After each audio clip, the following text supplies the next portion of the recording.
1980 के दशक में रूस की सड़कों पर एक ऐसा सीरियल किलर घूम रहा था जिसने अपने शिकारों को बेरहमी से मौत के घाट उतारा और पुलिस को सालों तक चकमा देता रहा।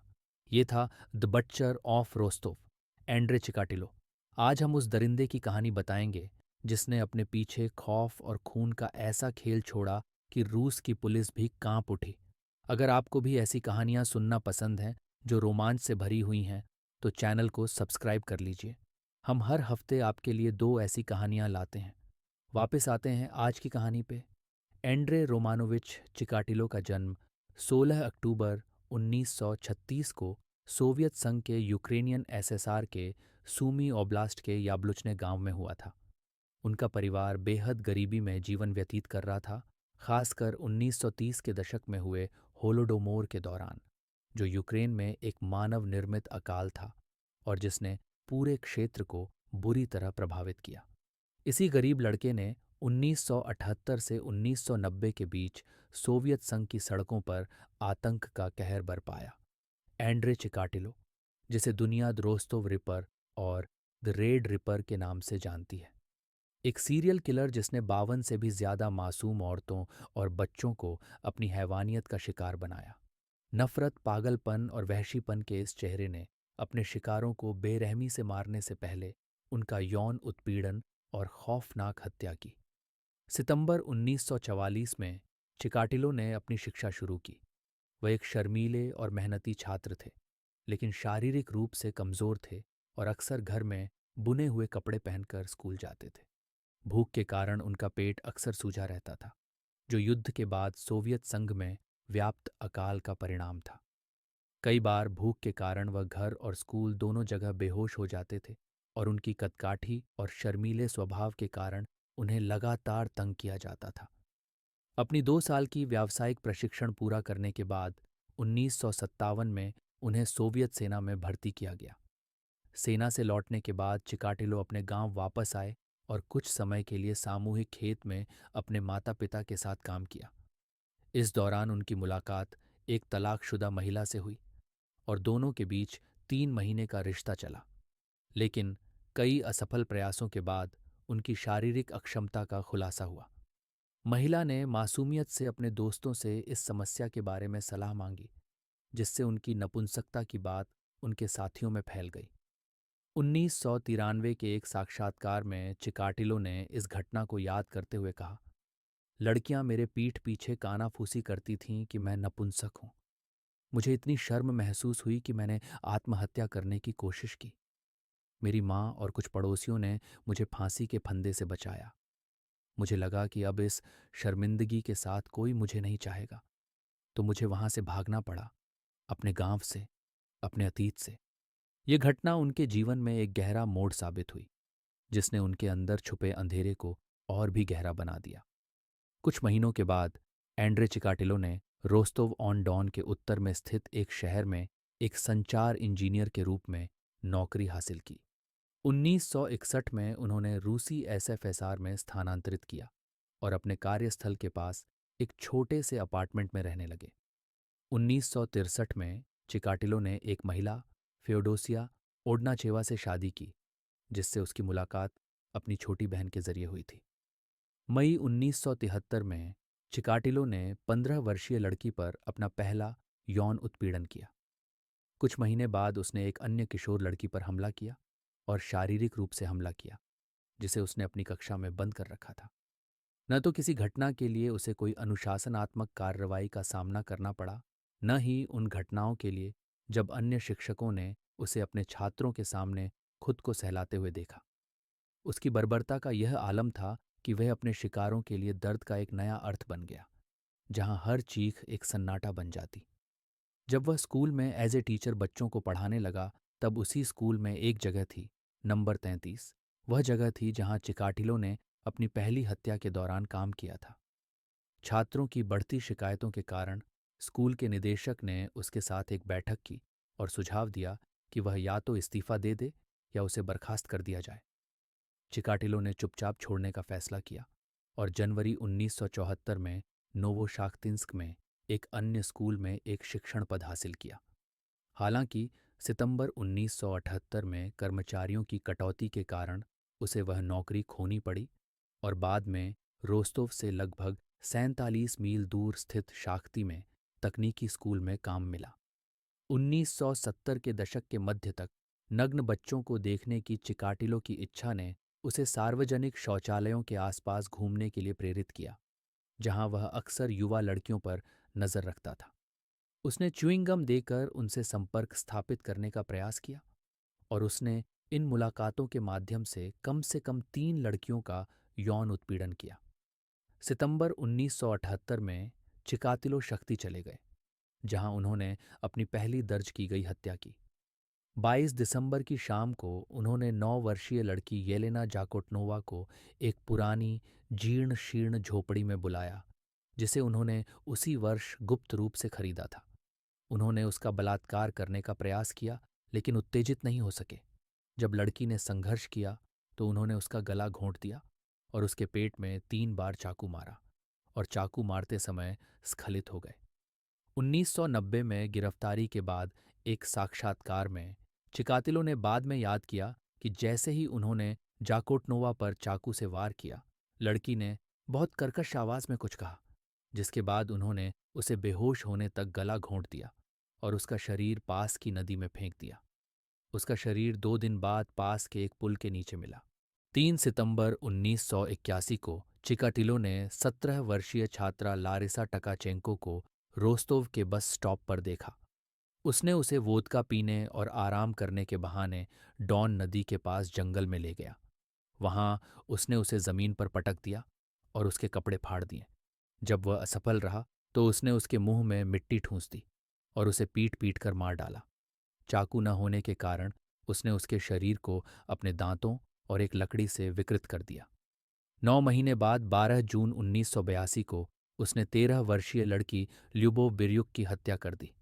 इसके बाद उसने जुलाई से सितंबर 1982 के बीच और 5 बच्चों और युवाओं की हत्या की। वह उन्हें बस या रेलवे स्टेशनों से जंगल में ले जाकर चाकू से वार करता था। 3 सितंबर 1981 को चिकाटिलो ने 17 वर्षीय छात्रा लारिसा टकाचेंको को रोस्तोव के बस स्टॉप पर देखा। उसने उसे वोदका पीने और आराम करने के बहाने डॉन नदी के पास जंगल में ले गया। वहां उसने उसे जमीन पर पटक दिया और उसके कपड़े फाड़ दिए। जब वह असफल रहा तो उसने उसके मुंह में मिट्टी ठूंस दी और उसे पीट पीट कर मार डाला। चाकू न होने के कारण उसने उसके शरीर को अपने दांतों और एक लकड़ी से विकृत कर दिया। 9 महीने बाद 12 जून 1982 को उसने 13 वर्षीय लड़की ल्यूबोव बिर्युक की हत्या कर दी। इसके बाद उसने जुलाई से सितंबर 1982 के बीच और 5 बच्चों और युवाओं की हत्या की।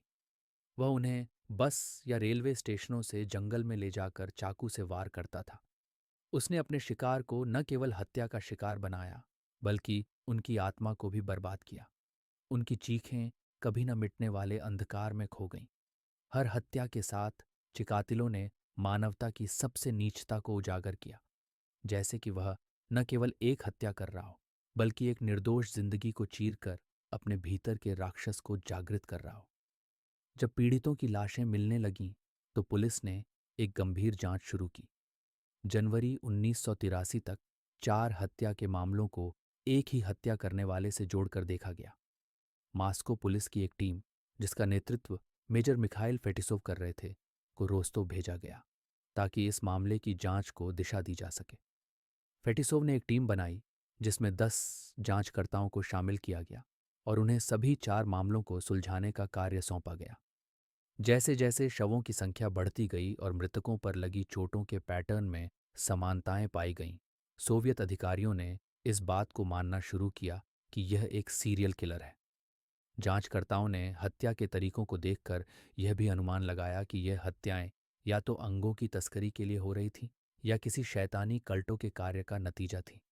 पुलिस ने यह मान लिया कि हत्यारा मानसिक रूप से अस्वस्थ, समलैंगिक या बाल यौन अपराधी हो सकता है। जांच के दौरान कई युवाओं ने हत्या का अपराध कबूल किया, लेकिन अक्सर ये लोग मानसिक रूप से कमजोर होते थे और लंबे और कठोर पूछताछ के बाद कबूलनामे कर देते थे। हालांकि जैसे जैसे जांच आगे बढ़ी, नए शवों के मिलने से यह स्पष्ट हो गया कि जो लोग कबूल कर रहे थे वे असली हत्यारे नहीं थे।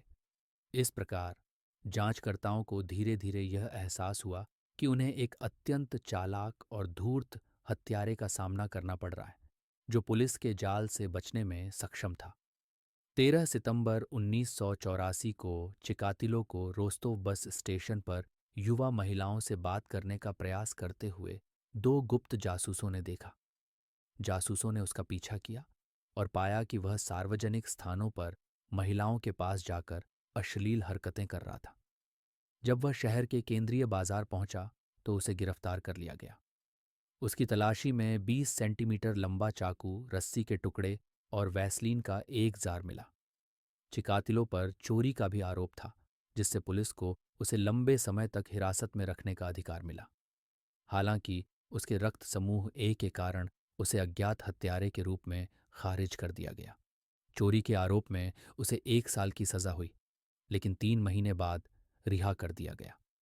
चिकातिलो को दिसंबर 1984 में जेल से रिहा होने के बाद उसने नोवोचेरकास्क के एक लोकोमोटिव कारखाने के सप्लाई विभाग में काम किया और कम प्रोफाइल बनाए रखी।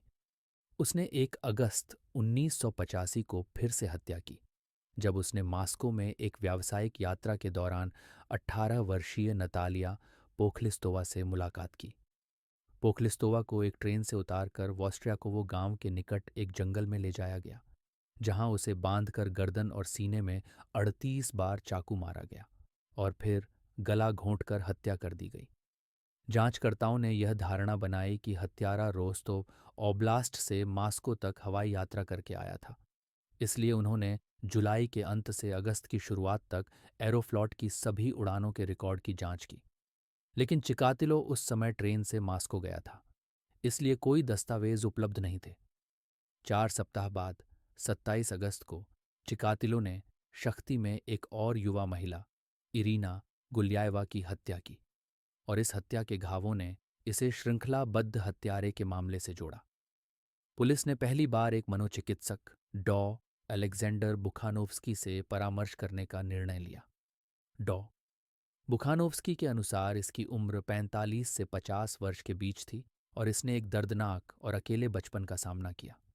ये व्यक्ति शिक्षित था, संभवतः शादीशुदा और बच्चों का पिता था, लेकिन एक साधक भी था जो अशक्ति से पीड़ित था और अपने शिकारियों को पीड़ित होते हुए देखकर ही यौन उत्तेजना प्राप्त करता था। चिकातिलो ने जांच पर ध्यान दिया, हत्या की खोज की समाचार रिपोर्टों को पढ़ा और अपनी हत्या की प्रवृत्तियों को नियंत्रित रखा। अगस्त 1985 में गुल्याएवा की हत्या के बाद लगभग 1 वर्ष तक रोस्तोव और मॉस्को क्षेत्रों में कोई और शिकार नहीं मिला। 1987 में चिकातिलो ने 3 हत्याएं की। प्रत्येक हत्या उस समय हुई जब वह रोस्तोव क्षेत्र से दूर व्यावसायिक यात्रा पर था, और ये हत्याएं रोस्तोव की खोज से जुड़ी नहीं थीं। 6 नवंबर 1990 को चिकातिलो ने डोनलेस खोज स्टेशन के पास एक जंगल में 22 वर्षीय महिला स्वेतलाना कोरोस्टिक की हत्या और उसके शव को बर्बरता से म्यूटिलेट किया। रेलवे प्लेटफॉर्म पर लौटते समय उसे गुप्त पुलिस अधिकारी इगोर रैबाकोव ने देखा, जिसने चिकातिलो को एक कुएं के पास अपने हाथ और चेहरा धोते हुए देखा। रैबाकोव को चिकातिलो का कोट संदिग्ध लगा, जिसमें घास और मिट्टी के दाग थे, और उसकी गाल पर खून का एक दाग भी था। 13 नवंबर को कोरोस्टिक का शव पाया गया और उसे जांच से जोड़ा गया। पुलिस ने चिकातिलो का नाम उन रिपोर्टों में पाया जो पिछले सप्ताह संदिग्धों के रूप में तैयार की गई थीं। 14 नवंबर को चिकातिलो पर निगरानी रखी गई, जिसमें उसे युवा महिलाओं या बच्चों से बात करते हुए देखा गया। 20 नवंबर को उसे उसके घर से गिरफ्तार कर लिया गया, जब वह एक पार्क में बच्चों से संपर्क करने की कोशिश कर रहा था। उसकी लिखित रचनाएं भी बुखानोव्स्की की मनोवैज्ञानिक प्रोफाइल से मेल खाती थीं। 29 नवंबर को पुलिस अधिकारियों की मांग पर डॉ बुखानोव्स्की को चिकातिलो के सवाल जवाब में मदद के लिए बुलाया गया। उन्होंने चिकातिलो को अपनी 65 पृष्ठ की मनोवैज्ञानिक प्रोफाइल के अंश पढ़कर सुनाए। 2 घंटे के भीतर चिकातिलो फूट फूट कर रो पड़ा और बुखानोव्स्की को स्वीकार किया कि वह वाकई में अपराधों के लिए दोषी है। अगले दिन बुखानोव्स्की के नोट्स के आधार पर पुलिस ने 19 नवंबर को हत्या का औपचारिक आरोप तैयार किया। 30 नवंबर को चिकातिलो को उन 36 हत्याओं का आरोपी बनाया गया जिनके बारे में उसने स्वीकार किया, जिसमें 1986 में हुई 2 अतिरिक्त हत्याएं शामिल नहीं थीं। उसने प्रत्येक हत्या का विस्तृत वर्णन किया और उसने बताया कि कैसे उसने अपने पीड़ितों को मारा, और यह भी कहा कि वह अक्सर उनके खून का स्वाद लेता था। चिकातिलो ने अपने पीड़ितों की आंखों को छेड़ने और उनके जननांगों को काटने की बात भी स्वीकार की। चिकातिलो ने जब अपने सुप्रीम कोर्ट में अपील खारिज कर दी तो उसने राष्ट्रपति बोरिस येल्त्सिन के पास अंतिम दया याचिका दायर की। यह अंतिम अपील 4 जनवरी 1994 को खारिज कर दी गई। 14 फरवरी 1994 को चिकातिलो को उसकी मौत की सज़ा की सेल से नोवोचेरकास्क जेल में एक ध्वनिरोधी कमरे में ले जाया गया और उसे दाहिने कान के पीछे एक गोली मारकर निष्पादित किया गया। उसे जेल के कब्रिस्तान में एक बिना निशान की कब्र में दफनाया गया। क्या हम कभी जान पाएंगे कि क्यों एक व्यक्ति इस हद तक गिर सकता है? अगर आपको यह कहानी पसंद आई हो तो कृपया इस वीडियो पर अपने विचार कमेंट करें, लाइक करें और अपने दोस्तों के साथ शेयर करें। हमारे चैनल को सब्सक्राइब करना न भूलें ताकि हम और भी ऐसे अंधेरे रहस्यों को आपके सामने लाते रहें।